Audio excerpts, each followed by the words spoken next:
Okay, so in this video we're going to look at about a dozen examples that demonstrate the LINQ syntax.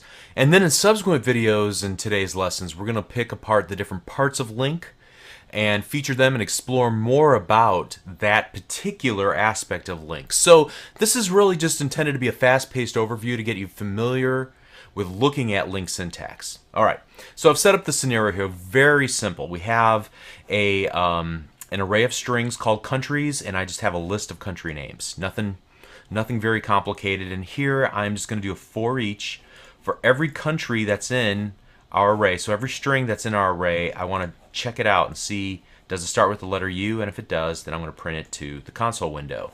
All right, so let's run the application. You can see it's very straightforward. Nothing all that crazy. But since we're working with an array, wouldn't it be nice to have some fun with how we go about retrieving the values? So let's do this. I'm going to comment this out. And for brevity's sake, I'm going to just copy and paste.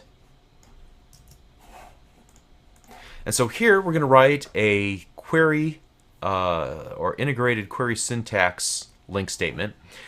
So here we are creating a var u countries from C in countries where C dot starts with U, select C. So we're essentially accomplishing the same thing. We're just doing it with a LINQ statement. So we're going to retrieve out only those countries that start with the letter U, and then we'll just write out each of those to the console window, and we should get the same results. Okay. So we start with from C in countries, which we talked about the from statement briefly, but we're going to have a whole video devoted to it, froms and joins, a little bit later in today. Where, and here's the predicate, as long as an instance of countries starts with the letter U, then select that value into our collection, our list of countries, and then print out each individual country, that's a string, in our newly formed projected list that we retrieved from this LINQ query. Okay, so that's all well and good. Seems to work just fine. I'm going to comment all that out. And let's take a look at another example that's a little more or a little less verbose.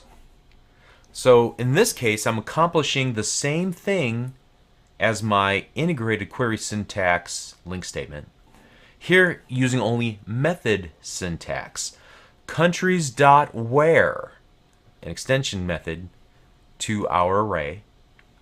We'll talk about the where clause and where statements later in today's videos. Okay, and then we have a lambda expression. Remember, lambdas, nothing magical about them.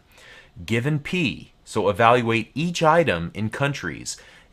And so we're going to essentially pass in every single instance of country in our countries collection, or array in this case. And then we're going to evaluate it, add it back to our list of countries that we're going to use, evaluate it to see if this body of the method returns a true. Does P start with U? Does this value you passed in start with the letter U? If it does, then add it here. Then just roll through each of the items that we pulled out. And here again, we get our list. Awesome. Okay. So hopefully you're seeing it all come together now. Let's move on. We could even shorten this whole thing up. Say we had like two parts where we do the LINQ evaluation and then we actually do the for each. Here we're doing the LINQ evaluation and the for each. Let's do it all in one statement like this. That's pretty cool.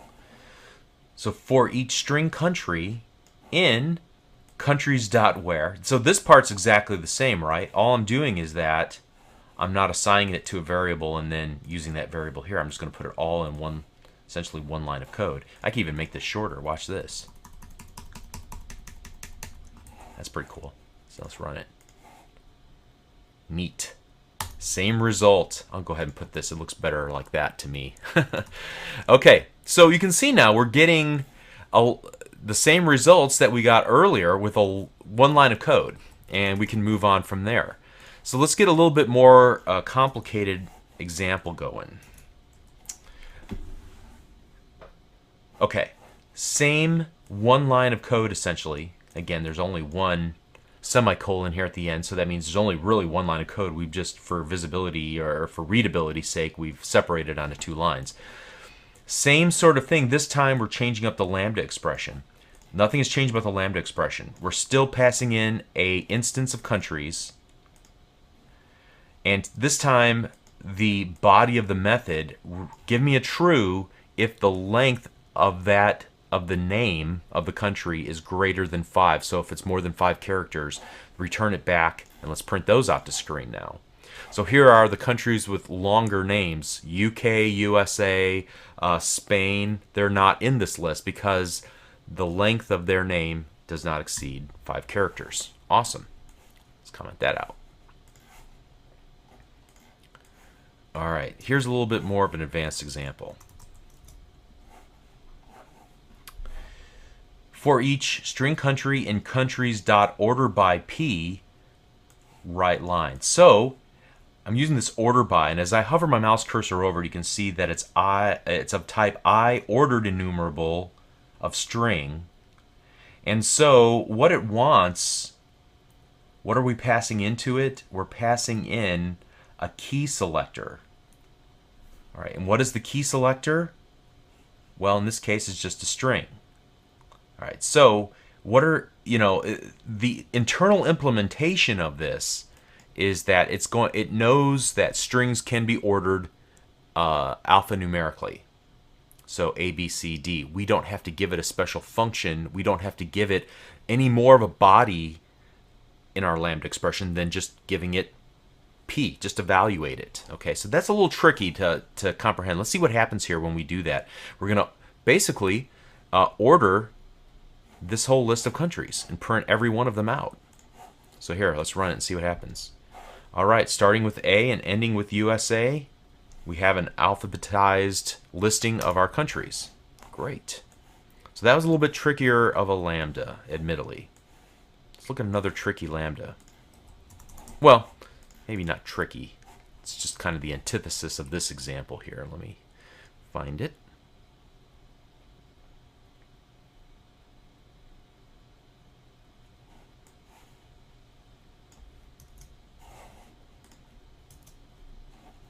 Okay. And so this is, again, we ordered by, but now we're going to order by descending. Same lambda we pass in. We're counting on that key selector that is implied by the fact that we're using a string. If we were using some other type of object, we would have to pass that in. Okay. But at any rate, if we run this, now we have USA on top and Australia on the bottom.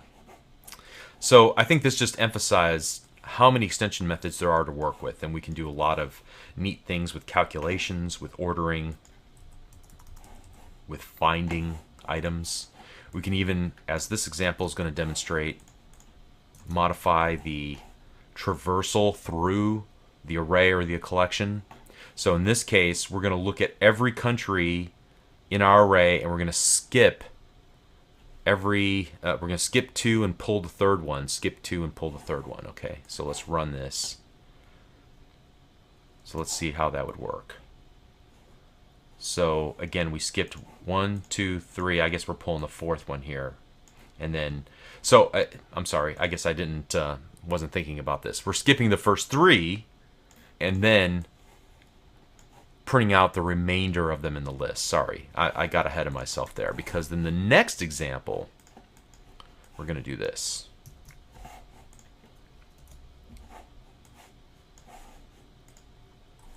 Instead of skipping the first 3, we're going to take the first 3. So we're only displaying USA, Canada, and UK, which are the first 3 in the list. Okay. There's something else we can do here, and this is just off the top of my head. I don't have this printed out ahead of time, and it's something that you'll do often. If you just need a single instance of something, you could do something like this. And let's just wrap console.writeLine around it. Sorry about that. There we go. Let's see how that works. Great. Okay, very cool. So let's comment that one out and continue moving on. We've shown you only the method syntax, or mostly the method syntax up to this point. So let's take a look at the query syntax to accomplish many of these same sorts of things. So previously, where we had the example where we grabbed out all the countries who are longer than 5 characters, here we're accomplishing the exact same thing and doing it simply with our integrated query syntax. And let me do the bottom part of this. For each string country in my countries. All right, and then we're going to go console.writeLine country. Sorry about that. I should have had that done already. Let's run it. Okay.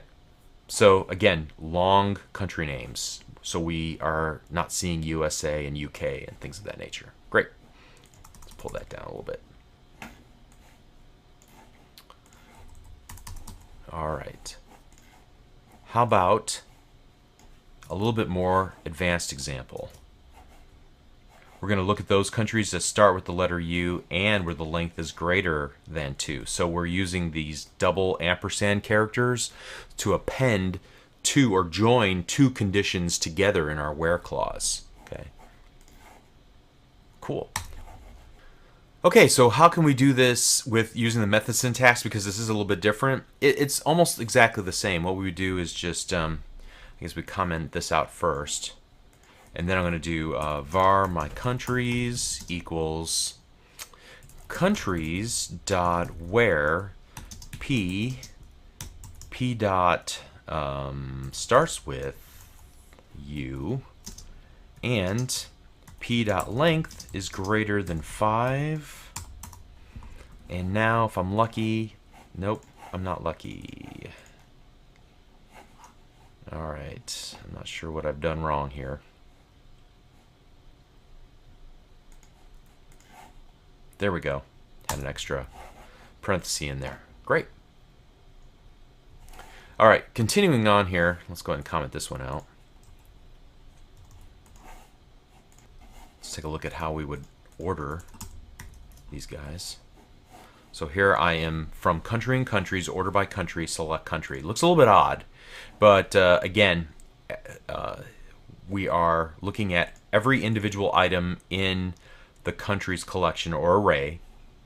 I want to order by the country and then select the country. So order by, in this case, string, alphanumeric characters, and then select it into my list of countries, which I'll then print out. Let's go ahead and run it. There we go. And obviously the same would be true if I were to just, let's comment that out. How would you expect to do something similar to that in SQL? Well, you'd still use the order by clause, right? But you'd add the DESC qualifier to it. And by adding descending behind order by, we're able to get the same results that we got from the method syntax a little bit earlier. Okay. And I'm just going to paste in the next example here when we talked about skipping the first several items. Let's get rid of that. How do we do that with the query syntax?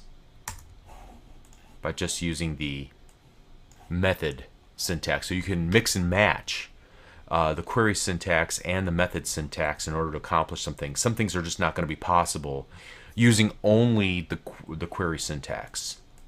All right, so again, similarly, we can do the other one as well, which was, I believe, take. So just give me the first 3. All right.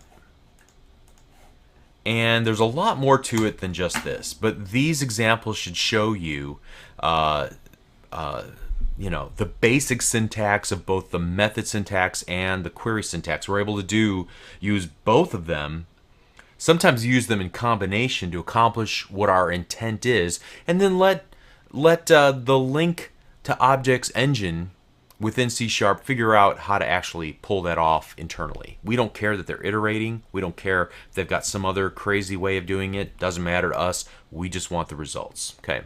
So I'm able to betting that you're able to figure out, the majority of what I was doing here. You might have a few question marks in your mind, but honestly, it's pretty straightforward stuff. In my opinion, it looks so elegant that it looks simple, and that's the sign of a really powerful technology.